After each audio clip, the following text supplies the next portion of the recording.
For the second part of Interchapter A, we're going to look at isomers and how that plays a role in our nomenclature. So isomers are molecules that have the same formula, but somehow they are going to be different. So we talked about isomers probably back in your freshman level course, a variety of different types of isomers. They all have the same formula, they have the same mass, but somehow they're going to be different in their structure. What we're going to look at first are going to be constitutional isomers, oftentimes also referred to as structural isomers. And these are where the atoms are going to be connected differently. So somehow the atoms will be rearranged or connected differently. And what we're going to see with our alkane nomenclature is this can occur when we have more than 4 carbon atoms. We can start to see this type of isomers show up with our nomenclature. So one of the things that happens with isomers is we do run into these common names. You do want to be familiar with the common names because they're so common they pop up into nomenclature. You'll even see them that instead of using some of the IUPAC, we start to kind of tweeze in some of these common names. So you do want to be familiar with some of the common names, and I want to go through a few of them with you. So the first one that we're going to look at is going to be C4H10. C4H10, I've got listed here IUPAC names and common names for the different structures that we're going to look at. But for C4H10, butane is just going to be our straight 4-carbon chain. Under the common name, you may hear this referred to as N-butane. That italicized N out front just represents normal, so it's our normal straight chain, and that is really the common name for butane. The IUPAC name would just be butane. Under isomers, I can take those 4 carbon atoms and I can connect them differently. So instead of having that straight chain, I can have it be branched. This is still C4H10. Under IUPAC name, this would be methylpropane. So the parent becomes 3 carbons, propane, with 1 branch of methyl. Under the common name, this is known as isobutane. And we will talk about, and you will see isobutane quite often instead of calling it methylpropane. Another one that common names play a role in is going to be C5H12. If it is the straight chain, this is pentane. So there's our N-pentane for the common name, our straight chain pentane. We can also have methylbutane, which is where we're going to make one of those a branch. This is also known as isopentane. So notice the common name goes back to the total number of carbons in the structure, where IUPAC finds that longest chain, the parent chain. So this is isopentane or methylbutane. We can also have dimethylpropane. So this would be our structure for dimethylpropane. This is also known as neopentane. So commonly this would be referred to as neopentane. This should be C6, sorry, this should be C6H14. So this would be C6H14, which is hexane for us, which is also commonly referred to as N-hexane. One of the other common ones with this is isohexane. With isohexane, it is a pentane chain with a methyl on the first carbon. So this would be methylpentane. So this is isohexane as one of our common names as well. So you do want to be familiar with some of these common names because they are going to play a role in some of our nomenclature as our structures get very large and very complex. One of the ways that we're going to see this is that these common names often come into the substituents to make naming of some very large substituents a little bit easier.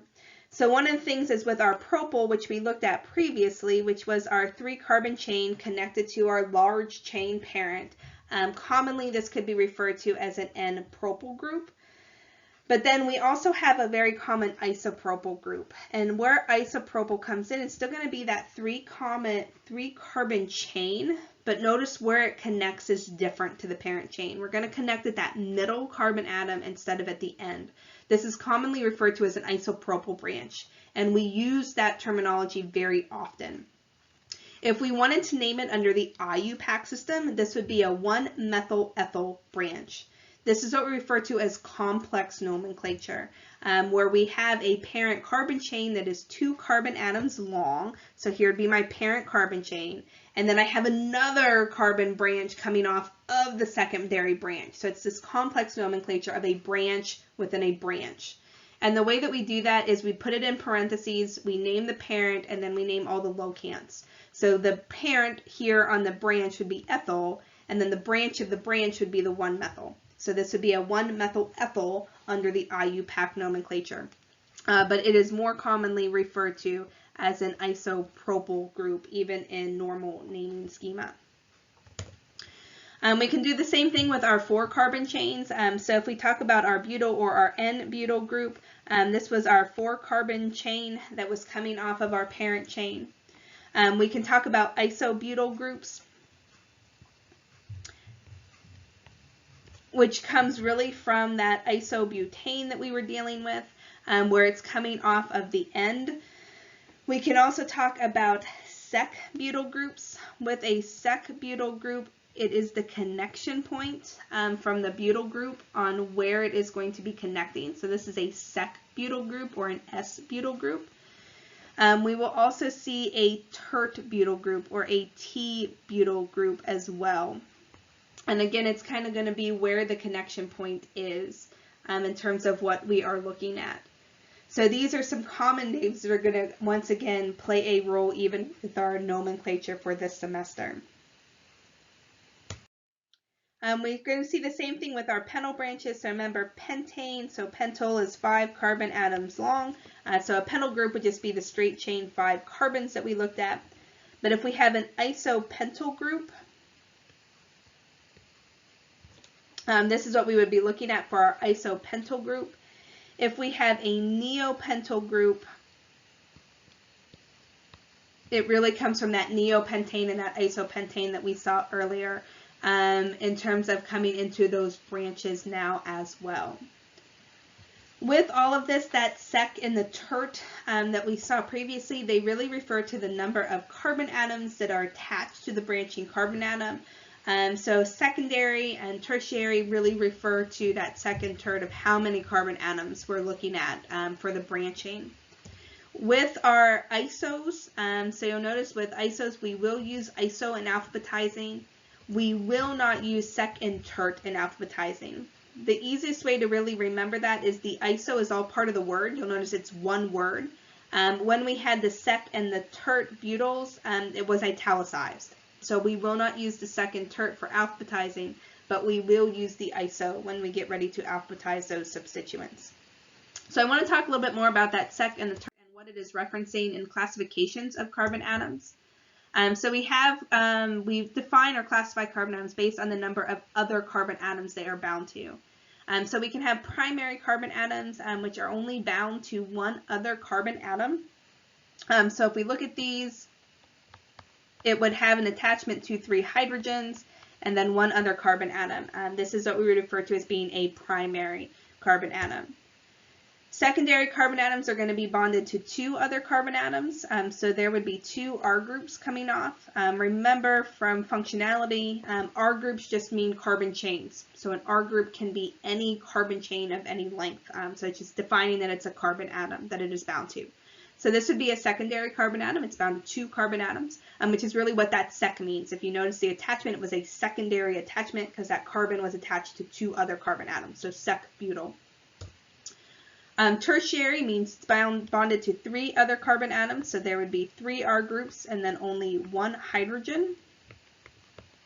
So this is really what that tert was referring to. Tert-butyl was connected at a carbon that was connected to 3 other carbon atoms as well. We can then also have our quaternary carbon atoms, which have 4 carbon atoms bound to them, so all of these would be R groups associated with our carbon atom. So we will classify all the carbons, or we can classify all the carbon atoms in a structure as primary, secondary, tertiary, or quaternary. With these, you do want to be able to classify other things as well. So not only can we classify our carbons, so if we go through and we classify all of our carbons here, the CH3, the carbon would be a primary carbon.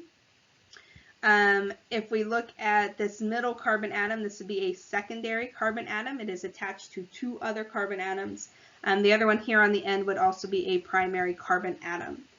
But we can also use this to refer to other parts of the molecule as well. So we can talk about this in terms of hydrogens. If we talk about the hydrogens, we refer to these as being primary hydrogens because they are connected to a primary carbon. The hydrogen up here at top, this would be a secondary hydrogen because it is connected to a secondary carbon. So now hydrogen can't be connected to more than one atom, so it's not talking about the hydrogen itself, it's talking about what it is bound to. So it's a secondary hydrogen because it is bound to a secondary carbon. The other hydrogens here on the end, this other CH3, these would also be primary hydrogens because they are connected to a primary carbon. We can also talk about this in terms of functionality. So this is an alcohol. This would be referred to as a secondary alcohol because it is connected to a secondary carbon. So we can use these classifications for other parts of the molecule as well, and it's dictated by what that part is connected to in terms of the carbon atoms. So this would be a secondary alcohol because it is connected to a secondary carbon.